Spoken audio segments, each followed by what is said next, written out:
Hi hello എല്ലാവർക്കും 72ാമത്തെ ദിവസം big boss റിവ്യൂയിലേക്ക് സ്വാഗതം. അനീഷ് ഷാനവാസിനെ കുറിച്ച് ഇന്ന് രാവിലെ പറഞ്ഞ ഓരോ കാര്യങ്ങളും കൃത്യമാണ്. ഷാനവാസിനെല്ലാം യൂസ് ആൻഡ് ത്രോ ആണ്. പുള്ളിക്കാരൻ്റെ കൂടെ ആ സമയം ഫേവറായിട്ട് നിൽക്കുന്നവരെ അവരെ മുൻനിർത്തി ഗെയിം കളിക്കും. അന്ന് നെവിനായിട്ട് പ്രശ്നം ഉണ്ടായിരുന്നപ്പോൾ ആദില നൂറേനെ മുൻനിർത്തിയാണ് ഗെയിം കളിച്ചത്. ഇങ്ങനെ മാറിക്കൊണ്ടിരിക്കും. യൂസ് ആൻഡ് ത്രോ എന്നേ പറയാനുള്ളൂ. ഇപ്പോൾ ലക്ഷ്മിയിലേക്ക് ഒരു ചായ്വ് കണ്ടു തുടങ്ങിയിട്ടുണ്ട്.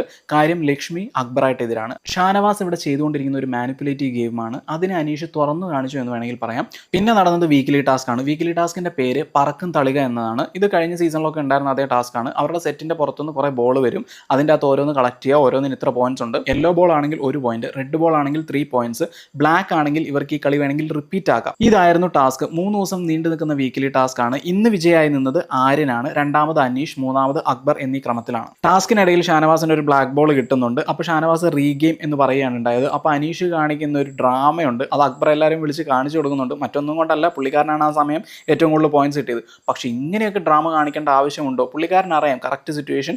ഇപ്പോൾ ബിഗ് ബോസ് ക്യാമറ പുള്ളിയിലേക്ക് ഫോക്കസ് ചെയ്യും. പിന്നെ അതിനുശേഷം പുള്ളിൻ്റെ ഫോട്ടോൻ്റെ അടുത്ത് പോയിട്ട് ഇങ്ങനെ തട്ടിയൊക്കെ നോക്കുന്നു. ഇത് അക്ബർ അവിടെ കറക്റ്റ് രീതിയിൽ എല്ലാവരെയും കാണിച്ചു കൊടുക്കുന്നുണ്ട്. അനുമോളുടെ PR ധാർഷ്ട്യം ഇന്ന് നെവിനോട് സംസാരിച്ചപ്പോൾ കാണാൻ കഴിഞ്ഞു എന്നുള്ളതാണ് കാര്യം. കുലസ്ത്രീ, ആർട്ടിഫിഷ്യൽ കുലസ്ത്രീ എന്ന് അനുമോളെ നെവിൻ വിളിച്ചിട്ടുണ്ടെങ്കിൽ വീട്ടുകാരെ വിളിക്കുമെന്ന് അനുമോൾ പറയുന്നുണ്ടായിരുന്നു. അതിപ്പോൾ ലാലേട്ടൻ പറഞ്ഞാലും ഞാൻ വിളിക്കുമെന്നുള്ള രീതിയിലാണ് പറഞ്ഞത്. ഇത് കണ്ടപ്പോൾ എനിക്ക് മനസ്സിലേക്ക് വന്നത് എന്താണെന്ന് വെച്ചിട്ടുണ്ടെങ്കിൽ നെവിൻ തന്നെ പറയുന്നുണ്ടായിരുന്നു കുറച്ച് നെഗറ്റീവ് ഉണ്ടെങ്കിൽ ആർക്കും 100 ദിവസം പോകുമെന്ന്. ഇപ്പോഴാണ് അനുമോൾ അത് ഓർത്തതെന്ന് തോന്നുന്നു. അതിന് നെഗറ്റീവ് കാണിക്കുന്നത് പോലെയാണ് എനിക്ക് ആ സിറ്റുവേഷനിൽ ഫീൽ ചെയ്തത്.